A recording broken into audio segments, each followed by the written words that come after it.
Parisiens, Parisiennes, bonjour à tous. Alors, aujourd'hui, avant-match, clairement du match face à Leipzig demain, je crois que c'est l'un des matchs les plus importants pour le Paris Saint-Germain actuellement. Si on veut être encore dans la course en Ligue des Champions, il y a encore une chance, ne vous inquiétez pas, d'être premier.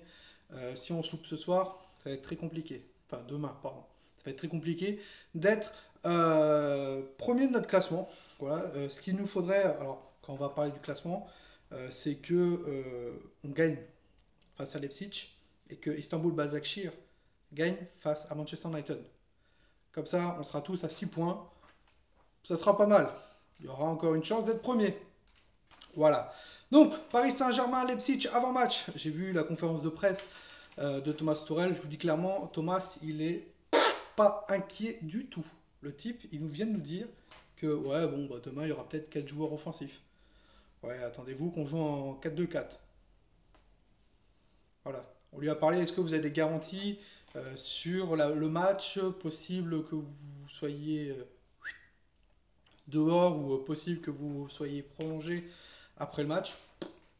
Le mec te dit clairement, j'ai pas de garantie, et de toute façon, si j'avais eu des garanties, je serais un peu plus inquiet. Il s'en branle, mais complet, complet, les gars, il s'en branle complet. Le match, genre demain tu gagnes, c'est bien, tu perds, tant pis, c'est pas grave. Lui, dans 6 mois, il est parti. Bah les couilles. Voilà. Donc demain à 21h sur Téléfoot et RMC Sport, voilà, pour le match Paris Saint-Germain-Leipzig au Parc des Princes.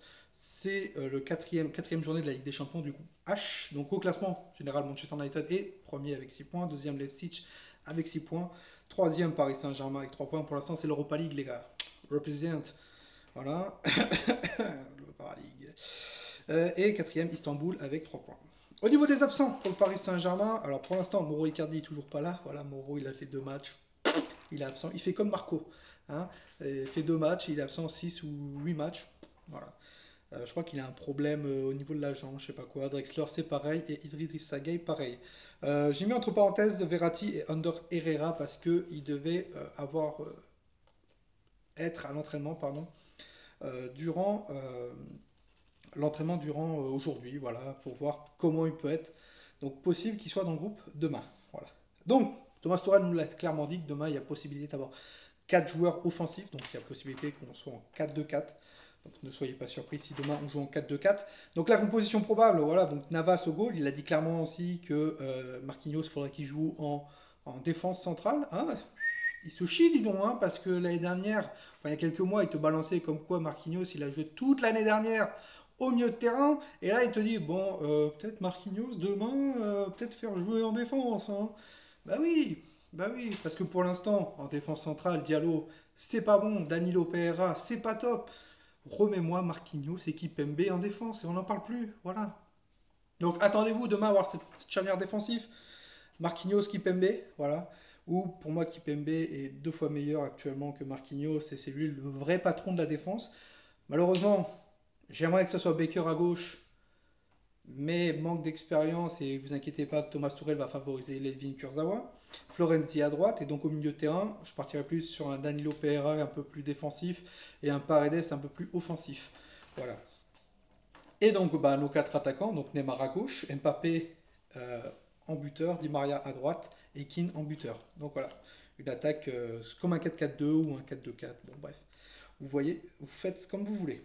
Au niveau de l'analyse adverse, donc si vous avez vu ma vidéo avant-match de Leipzig-Paris Saint-Germain, ça n'a pas changé au niveau de l'analyse. Leipzig, ça s'est tiré au but, voilà, de loin ou sur coup franc. On l'a vu face au match au Paris Saint-Germain chez eux. Ça attaque énormément sur les coups de pied arrêtés. Sur les duels aériens, ils sont très très bons avec le petit Upamecano. Surtout, ça joue beaucoup avec ses latéraux.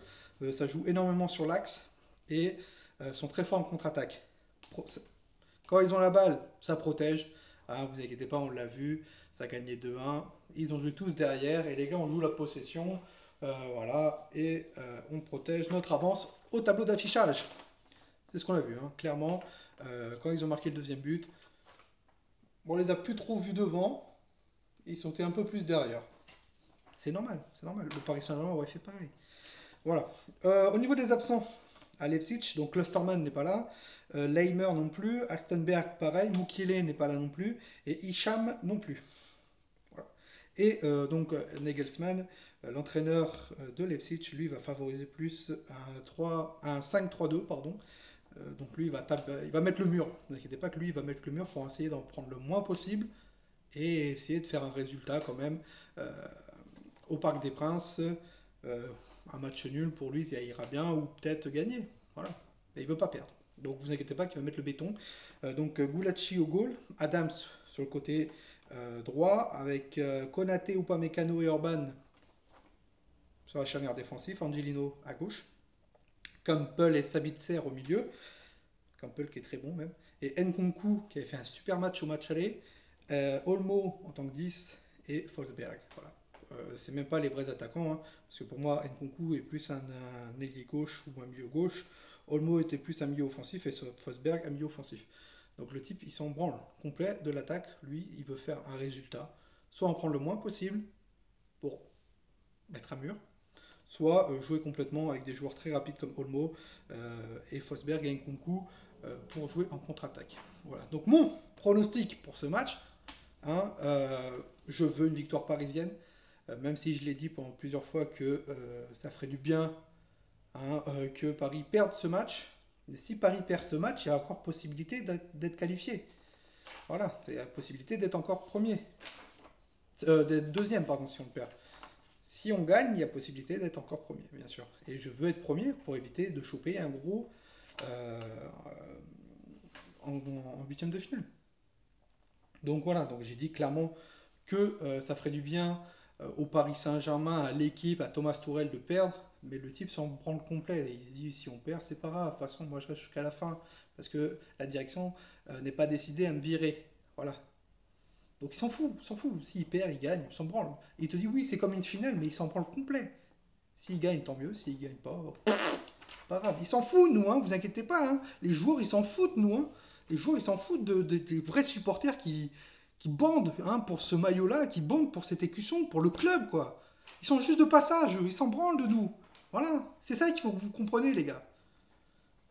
C'est que nous, on joue, d'accord. Mais ces mecs-là, ils s'en branlent. Hein. Il y en a peut-être quelques-uns qui aiment un peu le club, mais ils aiment le club parce que gros salaire. Mais ils s'en foutent clairement, nous. Voilà.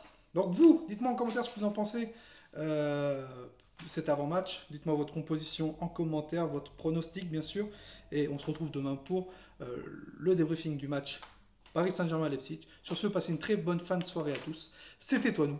Ici c'est Paris. Et Paris, c'est magique.